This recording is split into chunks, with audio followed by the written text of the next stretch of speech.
Tempo hari adalah orang yang pandai ngomong tapi tidak pernah menyentuh esensi persoalan hidup bagi warga semacam ini. Tidak ada di antara program-program yang berhubungan dengan dunia seni macam itu. Itu gubernur mesti sering datang itu, Bung. Iya. Gubernur jagongan sama seniman-seniman itu nemeni.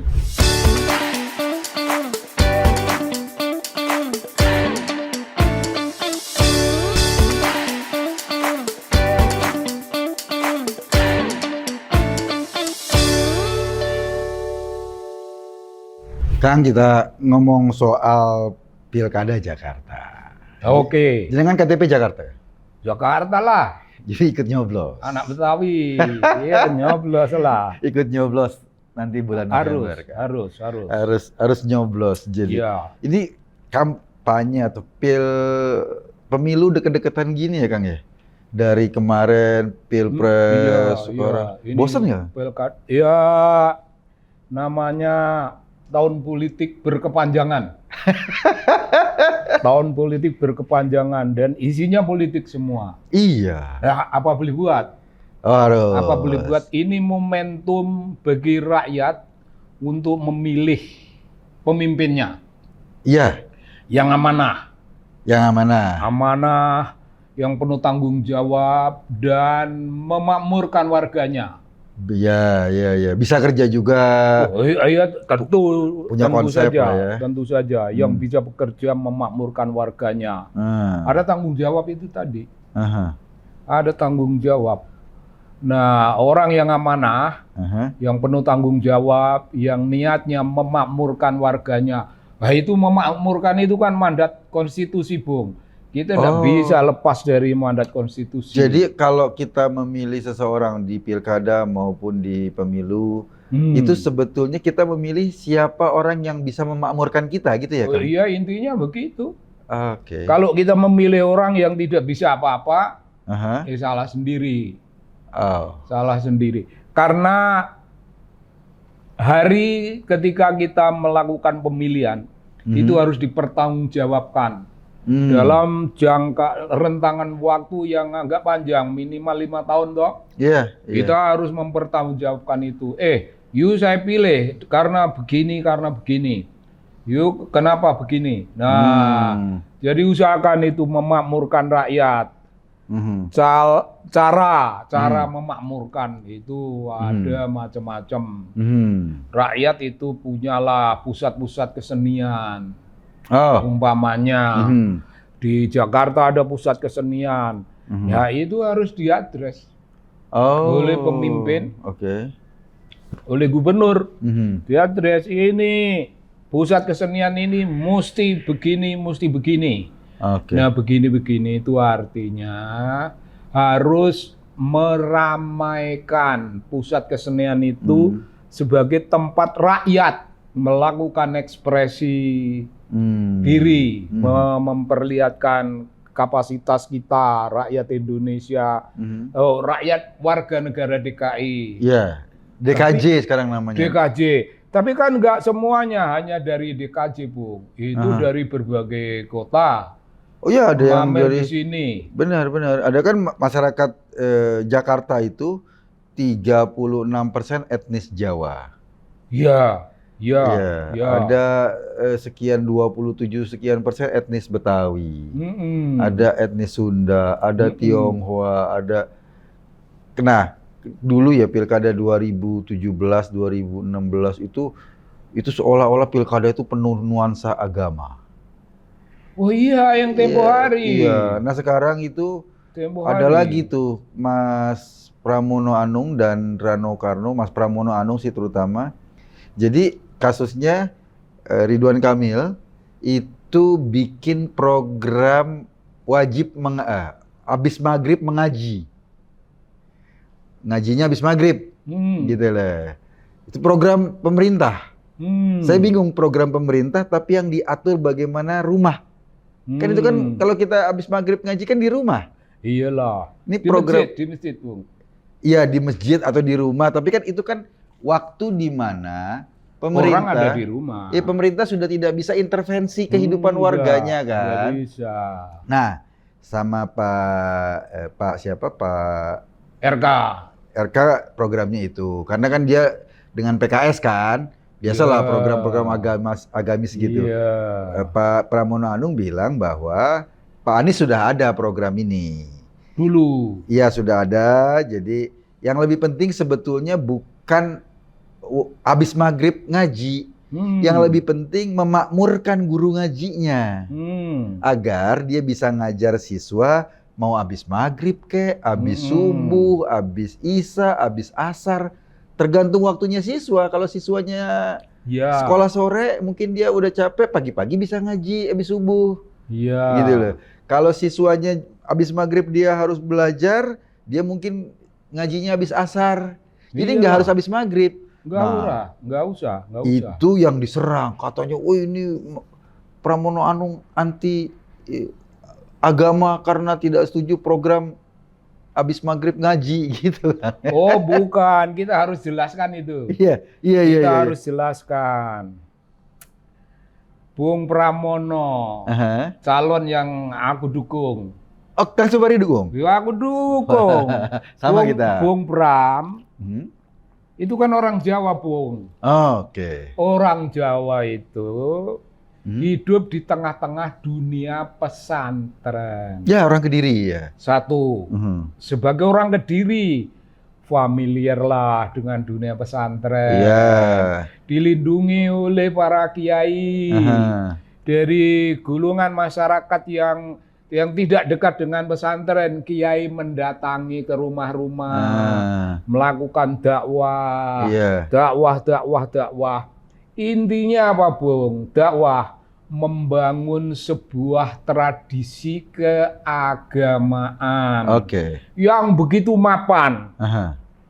Tradisi keagamaan yang mapan itu intinya orang harus taat kepada ajaran, cinta kepada Gusti Kanjeng Nabi Muhammad Sallallahu Alaihi Wasallam, dan taat pada ajaran serta cinta kepada Rasulullah dibarengi dengan ilmu keagamaan lewat ngaji. Ngajinya kapan? Sepanjang hari yang memungkinkan orang mengaji. Sepanjang hari, Bung. Boleh jam 3 sore.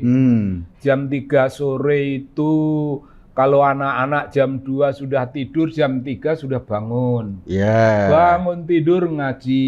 Habis asar gitu ya. Habis asar. Oh, asarnya kira-kira jam 3:30, taruhlah macam gitu. Ngaji dulu. Ngaji sedikit, sudah itu asar. Lebih jelas lagi, jadi ada tindakan. Mencari ilmu, itu namanya dalam tradisi kita disebut thalabil ilmi. Apa itu? Itu faridotun alal muslimin wal muslimat. Bagaimana Bung Pram dianggap anti kepada ajaran? Ya jangan, orang harus jujur. Harus jujur. Dalam politik pun kejujuran itu sebuah kemuliaan. Jangan menghantam orang lain untuk kepentingan diri kita. Enggak, kalau dihantam lawan. Kita ngaji tidak hanya pada sesudah maghrib. Kita ngaji bangun tidur siang. Itu kita sudah ngaji. Kita sudah menempuh apa yang diajarkan yang namanya thalabil ilmi. Oh iya. Mencari ilmu kewajiban bagi semua muslimin muslimat. Ya tidak hanya pada momen pendek sesudah maghrib yang nggak bisa, Bung, nggak bisa. Nggak bisa. Kita ini di masyarakat kita ini kaya akan tradisi. Tradisi itu bagian dari kebiasaan yang kebiasaan yang sudah melembaga, sudah internalize di momentum apa saja. Sesudah maghrib ya boleh, silahkan kalau you senangnya sesudah maghrib, tapi jangan menegasikan orang lain yang ngajinya sebelum itu. Oh. Iya. Nah itu dia, jadi saya juga bingung ya Kang ya, pemerintah ini kan punya banyak kewajiban. Ya. Konstitusi, tadi seperti dibilang, bagaimana memakmurkan, itu kan kewajiban pemerintah ya. Lalu kemudian ada program yang mengatur waktu warganya. Waktu ngaji. Ini kan agak luar biasa bahwa pemerintah membuat program untuk meningkatkan akhlak, ilmu pengetahuan agama buat warganya oke. Tapi spesifik wajib habis maghrib gitu kan agak menanamkan akhlak dan budi pekerti itu sepanjang jarum jam. Mulai dari pagi sampai malam, pantasnya malam jam berapa? Ya untuk anak-anak jam 10 itu sudah berakhir lah. Jam 10 sudah tidur. Oh, jam 10 ngaji. Bagus sekali. Kalau jam 10 ngaji setengah jam, ngaji dalam hal ini membiasakan melatih diri membaca kitab suci setengah jam. Sudah mulai memahami, sudah gitu ada penjelasan lain. Ngaji yang tidak berdasarkan membaca kitab. Bukan membaca kitab Quran, tapi ngaji dengan mendengarkan Pak Kiai menjelaskan hukum-hukum fikih. Wah, itu kan keren, Bung. Itu keren. Jangan mempersoalkan hal-hal macam gitu. Malah ngaji sebelum maghrib, ngaji sebelum maghrib, itu pemerintah baru pada pulang itu. Dari kantor tidak punya kemampuan menjangkau kontrol terhadap warganya. Karena begini, Bung. Karena begini, gubernur yang bijaksana, yaitu tidak cukup hanya pandai. Bijaksana itu apa? Aku punya program. Program itu tidak dilaksanakan atas dasar keilmuan semata-mata. Nggak mampu dari sudut keilmuan. Kenapa? Nah, keilmuan apa yang mesti dilaksanakan? Makmurkan warga Jakarta. Makmurkan. Itu tugasnya gubernur. Adapun memandaikan warga masyarakat, kalau itu ada namanya lembaga dalam masyarakat yang namanya tradisi, serahkan itu kepada kearifan tradisi kita. Yuk kearifan tradisi kita serahkan itu. Jangan mengada-adakan sesuatu yang akan sulit melakukan kontrolnya. Begitu, Bung. Ini Jakarta. Ini tidak monoton hanya warga negara Betawi toh. Tidak. Ini ada dari Jawa. Bung tadi bicara sekian persen orang Jawa itu menjadi mayoritas di situ. Nah, orang Jawa di situ memiliki sendiri tradisi bawaan dari kampung. Tradisinya apa? Oh, itu tradisi berbau kiai, berbau pesantren, berbau ajaran moral, tholabil ilmi yang tadi itu. Kalau dalam majlis taklim itu tholabil ilmi fardhatun 'alal muslimin wal muslimat. Begitu tahu itu, oh ini dalil bagi seluruh Indonesia. Mengapa mau dipaksakan di Betawi, dipaksakan hanya sore? Nggak bisa. Itu tidak realistik. Pemerintah kurang kerjaan. Kalau itu kurang kerjaan. Itu tanda ketidakmampuan membaca peta tugas. Peta tugas pemerintah. Peta tugas pemerintah. Begini, Bung, yang namanya kampanye itu tidak ngomong asal ngomong.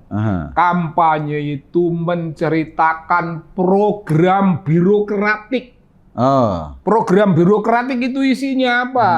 Isinya menjelaskan tugas pemerintah untuk membuat rakyat itu makmur. Beda-beda kebutuhannya untuk membuat rakyat makmur.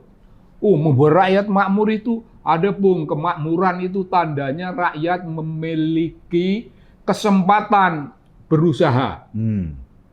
Dan ini persoalan yang besar, membangun kesempatan berusaha, meratakan kesempatan itu di masyarakat yang luas. Banyak sekarang pukulan ekonomi membuat orang nganggur. Bagaimana menjawab persoalan pengangguran dengan mewujudkan kesempatan bekerja. Itu saja sudah panjang itu. Bagaimana mikirin ngaji segala? Ngaji itu udah ada lembaganya. Ngaji itu urusannya warga masyarakat, bukan urusan birokrasi lagi. Adapun kalau birokrasi mau mengurus, tinggal nyebut di masyarakat kita ini ada tradisi seperti ini, ada seperti ini, seperti ini. Tapi tadi saya ngomongkan perkara dunia kesenian. Oh, ada pusat kesenian. Siapa yang akan berlomba-lomba memasuki wilayah pusat kesenian dengan program kesenian? Bung, program kesenian itu tidak boleh konvensional. Program kesenian itu tiap saat itu harus baru, harus baru, harus baru. Jadi ada momen di mana dunia sastra dimajukan demikian rupa. Pusat kesenian. Pusat kesenian adalah tempat di mana kaum seniman dari warga masyarakat setempat maupun warga dari kota-kota lain melakukan ekspresi seni. Beri dia tempat di situ. Dengan kesempatan membayar semampu-mampunya, jangan mahal-mahal. Dan itu gedung itu dibuat sedemikian rupa, sedemikian elegan untuk kaum seniman. Siapa yang bisa mewujudkan ini? Kan ini tidak sederhana, Bu. Memberi kesempatan kaum seniman berekspresi. Nah, itu ada yang menarik tuh, programnya Mas Pramono ya. Mas Pram itu dia punya program namanya Jakarta Fund. Jadi dia pingin menciptakan ada dana abadi. Oh iyalah. Buat untuk itu tuh, untuk mensubsidi atau membantu misalnya produk-produk kesenian yang bukan bagian dari dunia kapitalis. Kan ini kan produk kesenian untuk memperkaya batin. Betul. Kadang-kadang kalau hitung-hitungan ekonomis, ini nggak masuk nih hitungan ekonomis, bisnisnya. Nggak masuk, nggak apa-apa. Karena itu pemerintah di Mas Pram itu berencana untuk bikin Jakarta Fund. Nanti memberikan bantuan bagi kegiatan-kegiatan kesenian di pusat kesenian, pengayaan batin barangkali, terus kemudian pendidikan dan lain-lain yang memang tidak bisa diadopsi semata-mata atau dipotret dalam kacamata bisnis. Nggak bisa, Bu. Nggak bisa. Itu keren itu. Mesti dicatat ini, omongan Bung Pram, ini perkara baru. Ini respons persoalan seni di tangan kaum birokrat, di tangan pemimpin daerah dengan jawaban yang keren. Karena belum ada gubernur-gubernur sebelumnya yang punya pendapat ini. Belum ada, kecuali Bang Ali. Ya, dulu Bang Ali. Kalau Bang Ali ini namanya kebun binatang, diusir lah. Ini jangan binatang yang ada di sini, mesti binatang itu seniman. Mau pamer di sini. Dan Rendra menyebut pusat kesenian Jakarta dibangun oleh Gubernur Ali Sadikin, orang istimewa. Keren, Bung, beliau. Tapi oleh gubernur berikutnya dan yang paling terakhir yang mengacak-acak pusat kesenian itu menjadi semacam itu. Perlahan-lahan saya berharap Bung Pramono sebagai gubernur itu membongkar itu. Membongkar pusat kesenian itu, dibongkar sebagaimana dulu. Jangan ada tembok dari depan kelihatan ketutup macam gitu. Nggak bisa, itu harus dirancang bangun dengan sebaik-baiknya. Dan di antara apa yang namanya rancang bangun yang sifatnya hanya fisik, itu ada istilah pengayaan batin.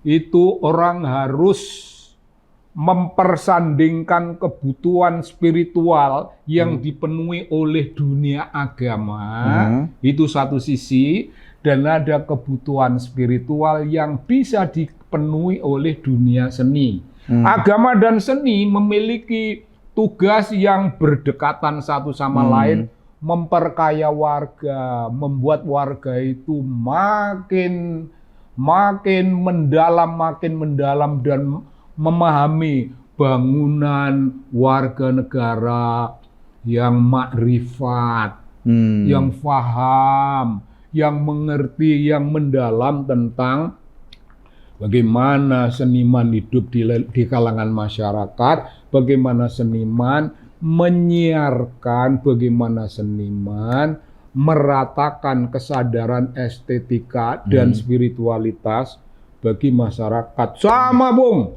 dunia kaum rohani khotbah, dunia kaum rohani pengajian, penting, mereka pentingnya bukan main. Namun jangan dianggap seni tidak memberi dukungan, seni memberi. Ya gitu, Bung Pram mengatakan itu tadi, wah itu kerennya keren, karena belum ada gubernur lain bicara. Karena kalau dilihat dari kemampuan Jakarta ya, Jakarta itu salah satu kota di Indonesia yang mandiri secara finansial kan. Pendapatan daerahnya besar. Udah, 80 triliun. Iya, 80 triliun. Iya, sekitar gitu. Untuk mengelola satu kota ini, itu minimal dengan kekuatan dana sebesar itu, pasti banyak yang bisa dikembangkan di Jakarta. Banyak yang bisa dikembangkan di Jakarta, dan jangan lupa di Taman Ismail Marzuki, pusat kesenian, itu pusatnya di daerah perkampungan, di kampung-kampung, di mana-mana ada lenong, ada apa, itu juga pusat kesenian. Nah itu ini agak menarik nih. Ada juga program Mas Pram yang akan mengaktifasi balai rakyat. Balai rakyat di kampung-kampung itu mau diaktifasi. Kan ini kan balai rakyat ini kan banyak lah ya di kelurahan, ada di kelurahan gitu. Banyak. Tapi selama ini kan fungsinya nggak jelas kan. Nah itu pengen diaktifasi, pertama jadi aktivitas warga. Iyalah. Aktivitas kesenian. Iyalah. Aktivitas keagamaan atau aktivitas sosial lainnya. Iya. Atau yang kedua, kan banyak misalnya warga mau bikin acara resepsi pernikahan nggak ada tempat. Ya di situ aja. Bisa gunakan ini. Iya. Terus juga banyak generasi milenial, anak-anak muda bisa berekspresi di situ. Sini. Berkesenian di sini.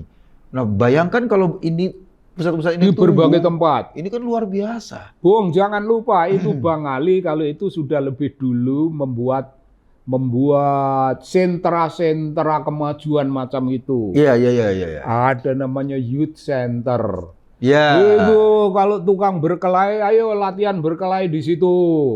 Kalau kalian itu seniman, apa senengannya nari di situ. Iya. Mau drama di situ. Mau sastra, diskusi di situ. Itu pernah sudah hidup. Sekarang karena sesudah Bang Ali itu gantilah ya, makin tidak bermutu. Tiba-tiba Bung Pram ini memiliki suatu kesadaran tingkat tinggi mengenai hal itu. Balai rakyat. Iya, balai rakyat. Salah satu di antara balai rakyat itu Youth Center. Ada di seluruh wilayah Jakarta. Jakarta Pusat ada, Jakarta Selatan, Jakarta Timur, Jakarta Barat, dan Jakarta Utara. Semuanya ada youth centernya. Itu tinggal diaktifkan. Gedungnya masih ada, Bung. Tinggal menghidupkan. Lalu di antara program-program yang berhubungan dengan dunia seni macam itu gubernur mesti sering datang itu, Bung. Gubernur jagongan sama seniman itu nemeni, kalian melakukan ekspresi seni. Jangan khawatir, aku ada di situ. Apa kekurangannya laporkan sama aku dan aku akan mengadres seluruh persoalan. Itu tadi, kalau itu juga terbuka bagi, itu mesti ada, Bung. Itu mesti ada di pusat kegiatan kaum remaja itu, mesti ada jadwal yang ketat itu. Event bulanan. itu ternyata ada yang kawinan. Bung, kalau keluarga yang tidak mampu dan tidak bisa menyewa di hotel, nyewa di situ itu sudah mulianya mulia. Gubernur diundang, ya datanglah dia, ya. Dia datang. Memang jadi gubernur tidak mudah, Bung. Mesti capek. Iya, apalagi dengan kompleksitas masyarakat Jakarta kayak gini. Betul. Betul.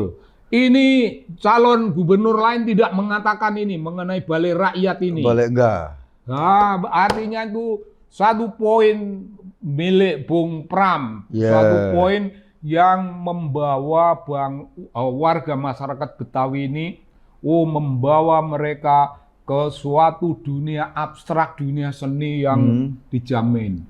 Keren lah. Ya, dan bukan cuma buat kesenian, bisa juga buat balai latihan kerja. Balai latihan kerja lah. Itu berarti anak-anak muda itu kan yang selama ini energinya besar, tidak tertampung dalam ruang-ruang yang selama ini. Sekolah nggak cukup, karena mereka banyak energinya kan. Mereka bisa tersalur lewat balai rakyat itu kan. Diskusi di situ. Diskusi. Pencaksilat di situ. Iya. Main lenong di situ. Main drama di situ. Iya. Drama modern, drama konvensional, drama tradisi, ya bisa. Wah, itu penting, Bung. Itu namanya hidup. Hidup itu, Jakarta itu menjadi hidup. Berkibar-kibar. Itu memakmurkan warga dari sudut seni. Tempo hari adalah orang yang pandai ngomong tapi tidak pernah menyentuh esensi persoalan hidup bagi warga semacam ini. Tidak ada. Tempo hari itu omong kosong dan merusak Taman Ismail Marzuki. Sekarang ini Bung Pram dengan duit DKI yang ada, perlahan-lahan itu dibetulkan kembali, diatur kembali, ya sedikit-sedikit lah, tidak usah aneh-aneh, sedikit demi sedikit. Ya pokoknya yang paling penting kan sebetulnya adalah perbaikan manajerial kan. Satu manajerial bagaimana para seniman yang bisa pentas gitu, menunjukkan karya seninya, tidak dibebani seolah-olah mereka harus bayar dengan biaya yang mahal. Enggak usah lah, Bung. Gitu loh. Jadi enggak usah lah, ada subsidi serius tuh dari pemerintah agar para seniman ini bisa berekspresi, memperkaya batin publik kan gitu. Seniman sebagai representasi dari dunia rohaninya warga setempat. Jangan salah, dunia rohani itu ada di kalangan kaum agamawan. Itu udah jelas lah itu. Bagi masyarakat Betawi itu tidak ada persoalan. Dunia rohani ya pesantren, pusat-pusat pengajian, ya itu ya. Tapi secara modern, secara kontemporer menjawab persoalan rohani, seni, Bung, seni. Seni itu nonton drama, kalau dahulu nonton orang membaca puisi. Itu khotbah itu. Nonton drama yang menyentuh, itu khotbah dalam bentuk yang lain. Jadi ada khotbah keagamaan, ada khotbah kesenian. Ini para kiai, para mu'alim Betawi akan menerima ini. Jadi para mu'alim juga akan merasa alhamdulillah, tugas aneh ini menjaga rohani publik. Ini tidak sendiri, Ani dibantu oleh kaum seniman. Kaum seniman datang ke pesantrennya mualim, datang Pak Yai, mualim ini begini, kekurangan Pak Yai apa? Kami sami'na wa ata'na menjalankan arahan Pak Yai. Kagak ente, udah benar lah itu. Udah sendemen lah Bung itu, Bung. Kalau di pusat-pusat itu macam gitu. Ini mengasumsikan bahwa urusan-urusan kewargaan itu semua tertangani dengan baik. Urusan apa? Warga yang perlu ini surat yang namanya BPJS. Semua harus punya surat itu dan begitu sakit mereka mendapat jaminan dari pemerintah. Pemerintah itu ada, Bung. Pemerintah itu hadir. Pramono Anung itu ada. Ada. Dialah yang akan memberi jaminan pada warga masyarakat Bung Pram itu akan pidato gitu kalau aku ikut dalam timnya, aku bilang gini, sakitlah. Saudara, kenapa sehat ini? Mesti ada yang sakit. You sakit tak bayari. Yo, jangan sehat, sakitlah. Sakit tak bayari, jangan khawatir. Begini Bung. Gubernur itu nggak boleh hanya cengas-ceringis. Gubernur itu juga uraan, Bung. Ya uraan. Ini kan komunikasi yang uraan tapi ini nyentuh. Nyentuh rasa, ini seni komunikasi. Wah, gubernur semacam ini kombinasi ini. Orang yang dicerai oleh spiritualitas agama pada satu sisi, dan orang yang dicerai oleh spiritualitas dunia seni. Jadinya keren begini, ini leader. Ini leader, ini PDI Perjuangan. Wakilnya Rano yang dicerai. Rano seniman, itu tidak diragukan. Sidul anak Betawi, Sidul anak sekolahan. Itu dikenang oleh publik. Beliau membawa pencerahan. Jangan ejek anak Betawi. Kita ini kerjaannya ngaji, sembahyang, ngaji, sembahyang, ngaji. Jangan sembarangan. Apa Bung? Kalau suatu masyarakat yang kerjanya sembahyang dan ngaji, jangan pemerintah itu punya waktu celemotan ngomong, ngatur-ngatur tradisi. Enggak. Biarkan warga masyarakat itu menjalankan tugas-tugas pengayaan spiritual itu berbasis tradisi yang ada. Tradisi yang ada itu sudah menyelesaikan. Jangan pemerintah nyari tambahan kerjaan sepanjang hari aja udah nggak mampu diurusin. Bung, kalau ikut apa yang dikatakan Bung Ahok, bukan dikatakan, yang dilakukan. Datang ke balai kota. Oh, nanti akan dibuka tuh katanya. Mas Pram akan kayak gitu. Datang ke balai kota sini. Membuka kembali balai kota sebagai pusat pengaduan warga. Iya, pusat pengaduan di situ dan ngadunya langsung ke gubernur. Kalau gubernurnya lagi sibuk untuk suatu hal, ngadu sama Bang Dul. Bang, ente wakil gubernur ya dah. Jangan diam-diam Bang. Ini begini nih Bang, ini begini. Oh iya, tenang. Nanti tak laporkan ke gubernur dan ini persoalan. Ente tinggal di mana nih? Di RT mana, RW mana, di kecamatan mana? Tunggu ya, besok gue datang sono. Wakil gubernur besok datang sono. Mana masalah-masalah itu gimana ini? Urus, urus. Selesai. Lapor, Pak Gubernur, urusan di RT sono di kecamatan. Udah beres. Beres. Kita nunggu lagi kedatangan warga di balai kota. Balai kota adalah pusat di mana pemerintahan, pelayanan kepada warga masyarakat diselenggarakan. Di sini dipikirkan cara menyelenggarakan pelayanan, di sini dipikirkan bentuk pelayanan. Ya, gubernur itu abdi masyarakat. Memberi pelayanan kepada masyarakat. Wakil gubernur begitu pula. Keren lah ini, Bung. Seru juga nih kan? Keren. Wah, ya mesti rame lah ini. Menarik karena memang Jakarta ini kalaupun sudah, saya nggak tahu, sekarang posisinya kan sudah bukan ibu kota kan? Bukan. Tapi mungkin masih kali. Masih karena kepresnya belum dibuat oleh presiden kan. Jadi ya de facto masih jadi ibu kota. Suka nggak suka ya? Suka nggak suka. Tapi nanti barangkali kita tetap akan menjadi kota besar, kota bisnis, di mana semua orang kota sekolahan. Kota sekolahan. Di semua orang dari etnis, dari berbagai etnis, berbagai agama berbaur di sini karena itu. Kebijakan seorang gubernur harus inklusif kan, menyentuh semua agama. Gitu loh, nggak cukup cuma satu agama saja, nggak bisa. Mentang-mentang mayoritas kan, nggak bisa. Harus menyentuh semua agama. Seluruhnya. Juga menyentuh semua usia, semua kelompok etnis, dan lain-lain. Nah ini pasti akan menarik. Kang, kita akan diskusi lagi soal Jakarta ini. Minggu depan ya Kang ya. Kita akan banyak membahas soal perkembangan Jakarta. Mumpung lagi Pilpres Kak. Lagi Pilkada. Ya kita mendukung lah program pilkada. biar orang nggak tersesat memilih. Jangan. Kita harus memilih orang yang terbaik. Oke. Terima kasih Kang Terima Sejo, kasih. Kang Sobari. Terima Kita ketemu kasih. lagi minggu depan. Minggu depan.